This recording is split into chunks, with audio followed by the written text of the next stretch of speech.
So, welcome to today's episode of Be Well and Have an Edge with me, Martin Franson at Welledge No Town.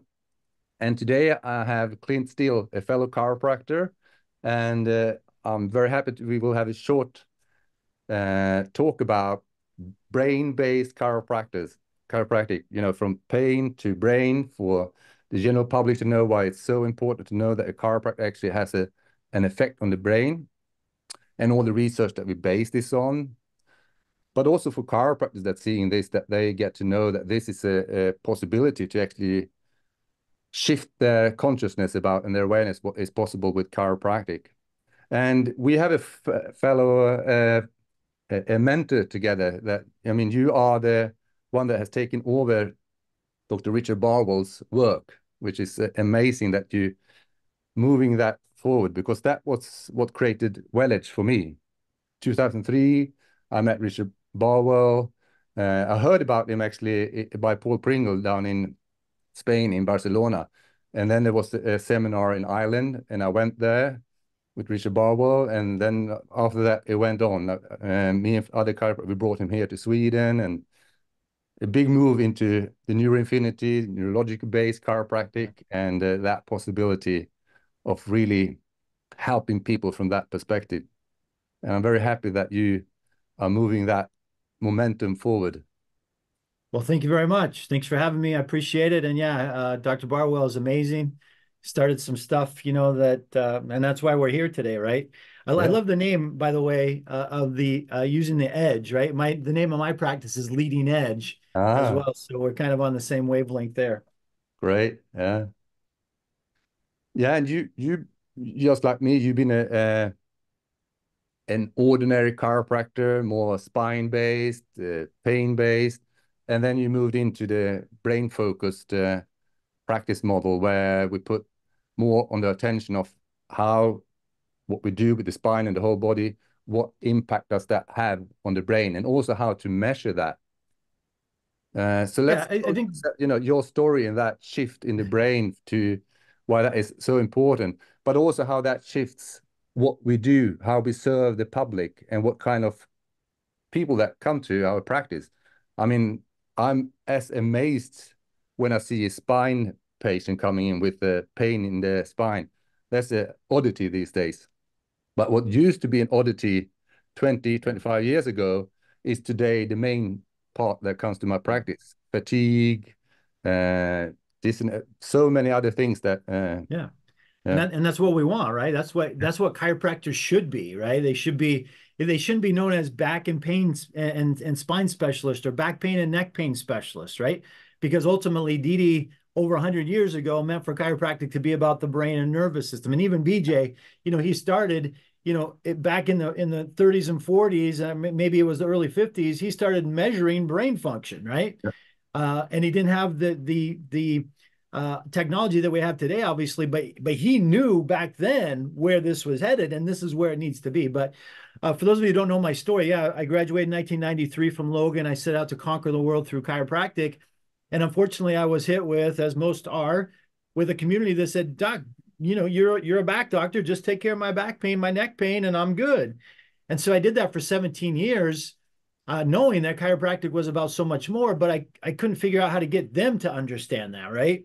Because I was taking x-rays, which show the spine. I was doing stuff, around the spine, which we know, based on science, a picture is worth 1,000 words. But from a scientific standpoint, visual perception is 43 times faster than auditory perception. Yeah. So that's why I found myself talking brain and nervous system, but I was showing them pictures of the spine. I was showing them the spine.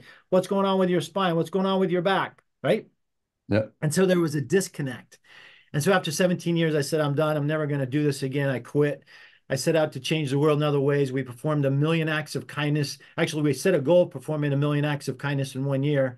And we had actually people in Sweden actually doing acts of kindness on our behalf. It was pretty amazing. We had 2.8 million acts of kindness in 1 year. It was awesome.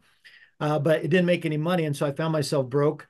I didn't want to get back into chiropractic. So I started selling Kirby vacuum cleaners door to door. And that lasted 3 months. I got actually maybe around 3 months. I got a letter from my grandmother at the time, basically saying you should be ashamed of yourself, and I'm ashamed of you as well for not living to your potential. And I didn't like my grandmother for a few days after that one. But on the fourth day, I remember waking up and thinking, she's right. And I got back. That's when I decided to get back into chiropractic, but this time focus 100% on the brain and nervous system. And that meant measuring the brain and nervous system, right? A lot of people think we measure the brain and nervous system as chiropractors because we take x-rays or we do rolling thermal or we do, static HRV. Listen, these are not, and no offense, if you want to keep doing those, do them. But these are not measuring the power and the health of the brain and nervous system, because the brain is healthy when it can adapt and then recover, right? It has to be able to adapt to stress and then recover once that stress is over, down regulate.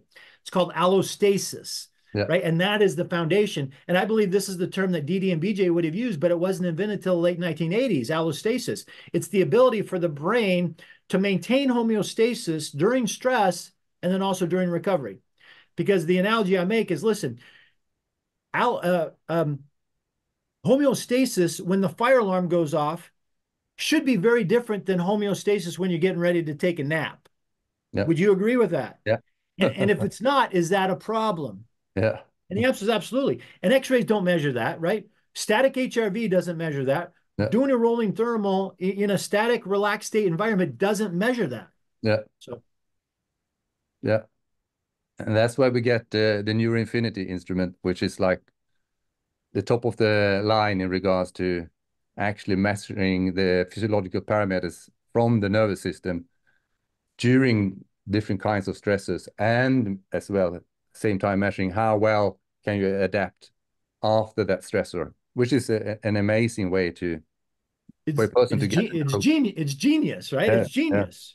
Right? That's why, like, hats off to Dr. Barwell for coming up with this and figuring this all out, because it is genius, right? So we're measuring, and this is where a lot of problems happen with chiropractors wanting to focus on the brain and nervous system, is that they're still measuring the spine, they're still measuring in a static, relaxed state, okay?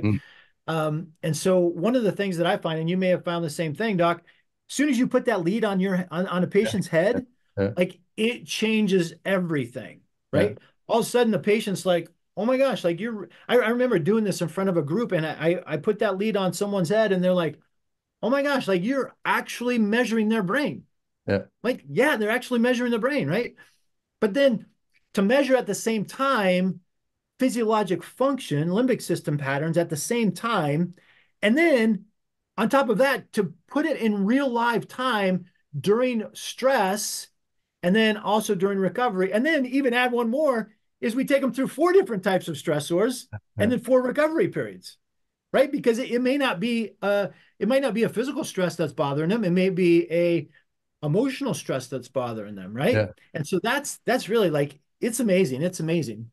And you get that clear picture of where, it's, I say to people, like, if you came to me and you haven't been doing running or cardio for 20 years, and before you get started, if you want to use me as a personal trainer, you want to know where you're at, so I can actually give you the best program, also where you are at and where you want to go. But to know where you want to go, we need to know where you are at, because the path there is very different depending on how big discrepancy is between where you're at and your capacity and your physiology and where you're heading. So we need to know that. And also 100% symptoms, in all honor, it's a good indicator to know whether you're in a over-aroused, under-aroused, or an unstable nervous system, or even exhausted nervous system.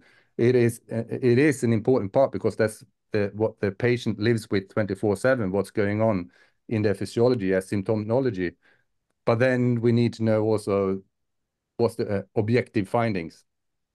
100%. And here's what happens. And it's easy. It's so logical, Doc. And I think this is really the power behind this, is it's so logical, because when you ask a patient, listen, we're measuring, let's just look at your, on the report, we can see their heart rate. Let's just take heart rate, for example. Mrs. Jones, when you're under stress, when your brain thinks the fire alarm is going off, what should happen to your heart rate? Well, it should go up, right? And they know this. And then when you close your eyes to relax, what should happen to your heart rate? Well, it should go down. Well, this is what happened to yours, Mrs. Jones. When you closed your eyes, what happened to your heart rate? Well, it went up. What should it have done? It should have gone down. Mrs. Jones, is that a problem? And they're like, oh my gosh, yeah.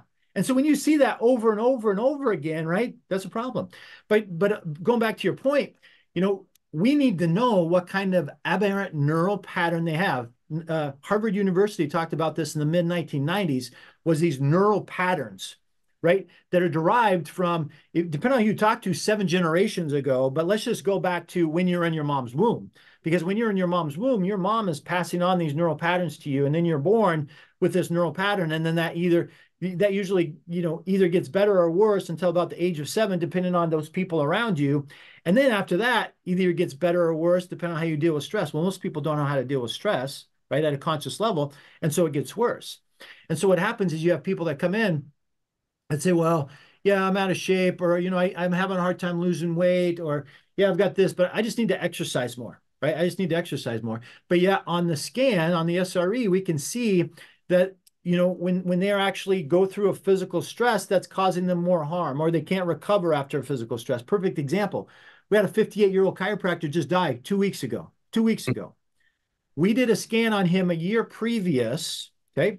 Showed him his HRV, showed him his brain waves, said, Doc, you're having a hard time with physical stress. Oh, no, I'm fine. I work out every day. Get this. His resting heart rate was 55 beats per minute. But that was with eyes open. When he closed his eyes, his heart rate jumped to 57 beats per minute. Okay? It might seem minor, but that's a problem. Right? Yeah. And then what happened when he was under physical stress, it went up, right? Let's say it went up. I don't remember the exact numbers, but let's say it went up to 70 beats per minute, okay, which is fine. But then when he closed his eyes to recover after the physical stress, it went up to 80 beats per minute. Is that a problem? Yeah. Obviously, that's a problem. Guess how he died? He died of a heart attack in the middle of a workout. In fact, and I share that with you because it's sad. This is something we see on a regular basis with people, because we showed him what he needed to do. He said, no, I don't believe, I'm going to keep doing what I'm doing. A year later, he's dead, leaving behind a wife and siblings and kids that, are going to miss him at 58 years old. Yeah. This shouldn't be happening. No. And this is happening with chiropractors in their offices. I remember a doc that came to a workshop. He had a neuroinfinity in his closet because he didn't really know how to use it yet. It was collecting dust. He came to the workshop, said, oh my gosh, I need to start testing every single patient that walks through the door. I said, absolutely, Doc. He got home on Monday afternoon. He calls me. He says, Doc, you're not going to believe this. He says, a very good friend of mine and a patient of 20 years just died over the weekend. And he said, I can't help but believe if I would have done an SRE scan on him, if I would have used the neuroinfinity on him, I could have cared for him and he'd still be alive today. Yeah. And so what I tell docs is this: do you want to be in that position? Because we have the ability now in our offices in a 12-minute scan to be able to determine the foundation of health, which is the ability for the brain to adapt to and recover from stress. According to the National Institute of Health, over 90% of all disease, and some people, depending on who you talk to, 100% of disease is due to stress, but more specifically, the inability for the brain to adapt to and recover from that stress. Exactly. And to recover and actually be strengthened by it. The same thing with training. Instead of, you get broken down to some extent, but not more than you actually get stronger after the exposure to that stressor. Whether it's, as you have behind yourself, thoughts, toxins, or traumas. That's it. So it's to get that adaptability, to get the system get stronger and stronger. Synthropy. Yeah. And for SRE, name SRE just for the listeners. That's what's the name of the measurement. You do a stress response evaluation, and it takes 12 minutes. I mean, there's time to hook you up, and there's a few minutes afterwards. But that's to get to know how is the state of your nervous system when it gets exposed to different stressors, and your capacity to recuperate and recover, which for all mammals should be within the time span of 3 minutes. You should have, be back to your baseline. Yeah, absolutely. Yeah, and there's lots of research behind this. This technology is backed by research going back to the 50s, 60s, right? Yeah. But even, as chiropractors, when I ask chiropractors what body system ultimately is chiropractic about, almost everyone comes back and says, well, nervous system, right? Brain and nervous system. And I know I keep saying brain and nervous system. I understand they're one and the same. I understand that. But when you say nervous system to the public, it's whatever. But when you say brain to the public, now all of a sudden it's like, wait, what? Because when you ask the public, and this is a question I start with my patients, and you can, guys, docs, try this right now. You go out into the public and someone asks you what you do, and you say chiropractor, what are they thinking? Oh, this guy does neck and low back pain. And the response a lot of times is, oh, good to know, glad I don't need you. Well, why don't they need you, right? Because you don't have back pain or neck pain, right? That's what they think. But meanwhile, they have high blood pressure, they have a digestive disorder, or they have anxiety, and they think you can't help. So when you answer that question, try doing this. I'm a brain-based chiropractor. Yeah. See what happens. They're going to be like, wait, what? Like, what do you mean? How's that different than a regular chiropractor? Yeah. And then the next question you ask is this. Let me ask you, what coordinates every function in your body? Do you know? Almost everyone knows that. Yeah. Once in a while they say heart, and there's a workaround about that, but almost everyone will say, well, my brain. Yeah. And so then the next thing is, well, listen, if your brain isn't functioning properly, can't communicate to your body properly, could that cause health problems? Yes or no? Yeah. Okay. It totally shifts in their mind what it is that you do, that they think you do. Yeah. Yeah. Powerful. It's very powerful. And everything around it, because it's not, I mean, you can, there's many force applications within chiropractic, many techniques, but this information that we have when we do an SRR measurement and other measurements that can be done also gives us a different way to use our toolbox as a chiropractor. What kind of retraining of the nervous system do we actually do? How do we retrain the brain to be more adaptable? And I mean, me personally, I'm very much into light touch force applications due to the chronic fatigue. That's mainly my arena. So that's the way I retrain them. And then with that, when they're in my office, they do neurofeedback, biofeedback, the brain tap. So there's all sensory stimulation that they get: sound, visual, colors, sense, touch. Yeah, see, this is great. We're training the brain because we know 2 different research articles have shown the right type of chiropractic adjustment will actually open up the brain to change those neural patterns. Yeah. But what happens with most, especially with chiropractors, is they get adjusted and they go back to work, right? And so their brain never has a chance to change those neural patterns because they go right back into the stress. Same thing with our patients. We give them an adjustment and then we put them on, so many pain-based chiropractors, they'll put them on some kind of PT ultrasound or electric stem or something like that. And that's not retraining the brain patterns in the right direction. Yeah. And so what I tell docs is, listen, everything that we do changes brain waves. Yeah. Everything that we do changes brain waves. Yeah. The question is, are you moving those brain waves in the right direction or the wrong direction for that specific patient? Yeah. Okay, and that's the power behind this, right? Yeah. Yeah, exactly. Being able to do that. Yep. Yeah. So rounding this up in the last couple of minutes, how would you tell a lay person listening to this why they should seek up a brain-based chiropractor? Well, I'll just ask the question. What coordinates every function in your entire body? Yeah. Yeah, brain. So if your brain is not functioning properly, it's not communicating to the body properly, could that cause problems? Yeah. Just for example, and I may go into this with a person, I'll go into this for your listeners, but let's say the fire alarm goes off right now and wherever you're watching this, okay, in the room. What should happen to your heart rate, or what's going to happen to your heart rate? What's going to happen to your breathing rate? What's going to happen to your muscle tension, right? Next question is why? So you can escape. Your brain perceived a stress, the fire alarm, and said, okay, I've got to change physiologic function so I can escape the burning building, the burning house, whatever it is, right? Next question, let's say false alarm. We call that survival mode, by the way. Let's say it's a false alarm. You come back into the building 10, 15 minutes later now, what should happen to your heart rate now and your breathing rate and your muscle tension now? Well, they should all come down. They should all relax. Why? Because the stress of the fire alarm is gone. And your brain now says, well, I can relax. We call that healing mode. See, your brain can't be in both modes at the same time. It can't heal and be in survival mode at the same time. Yeah. It can only be in one or the other. In addition, your brain doesn't know the difference between a fire alarm stress or relationship stress, or I'm late to work stress, or a financial stress, or a fear or worry stress. Do you ever experience any of those stressors? Well, obviously, yes. Yeah. Okay. So if that's the case, and you're suffering from, let's say, anxiety and high blood pressure and sleep problems, let me ask you a question. If your brain thinks the fire alarm is going off all the time, what's that going to do to your blood pressure? It's going to go up because it's trying to escape the burning building. Your blood pressure goes up to escape a burning building. But if there's no burning building, you don't need high blood pressure. Yeah. In addition, let's say your brain thinks the fire alarm is going off. Does it really want to sleep? No, it's going to totally screw up your sleep. Right? In addition, if your brain thinks the fire alarm is going off, what's that going to do to your anxiety? Are you going to become more anxious? Right? It's as simple as that. And you can take that back to, I don't care if you have reproductive problems. I don't care if you have digestive problems. If your brain thinks the fire alarm is going off, does it worry about digesting food properly? No. And so that's why. Okay, that's why. Because here's what's happening. Most of the public is going in for medication, okay, which is a chemical, by the way. It's a chemical stress. It's making the whole stress to the brain worse. Plus, it's covering up the symptom. I mean, it's covering up the cause. It may take care of your symptoms, but it's covering up the cause.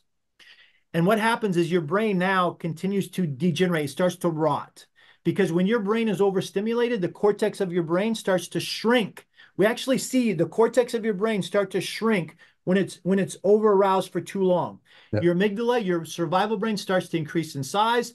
And so your brain starts to decay, starts to rot out. Over time, 15, 20, 25 years, that's going to lead to an exhausted nervous system, exhausted brain. And that's when we see things like Parkinson's disease and Alzheimer's and dementia and chronic fatigue. And those are end-stage diseases, right? Yeah. Do you want to get to that point or not? Or do you want to fix it now and you want to take care of the cause now? Which one do you want? Yeah. That's why you need to see a brain-based chiropractor. Simple, yeah. Shifting from survival defense physiology that's been, the system has been locked in, the brain been locked into growth, healing mode. But only that, it's not a general one, it's specific. Through chiropractic and other applications that we integrate as brain-based chiropractors, there's many we can use. It's what in particular for you as a person, because you are unique. What is it that will move you and those patterns that's locked in your system that you haven't been able to address yourself, and shift those. It's not just like a general shift, like putting your, to listen to some calm music or anything that moves you towards some safety physiology. Is to unlock what is locked and it's not shifting sufficiently, where you get back and attracted again and again back into the same patterns. That's what we need to shift. So your brain get more plastic. And that's what we know that we actually do. So much. Thank you for your time. I know we're running. Thank you, Doc. Appreciate you and all that you're doing.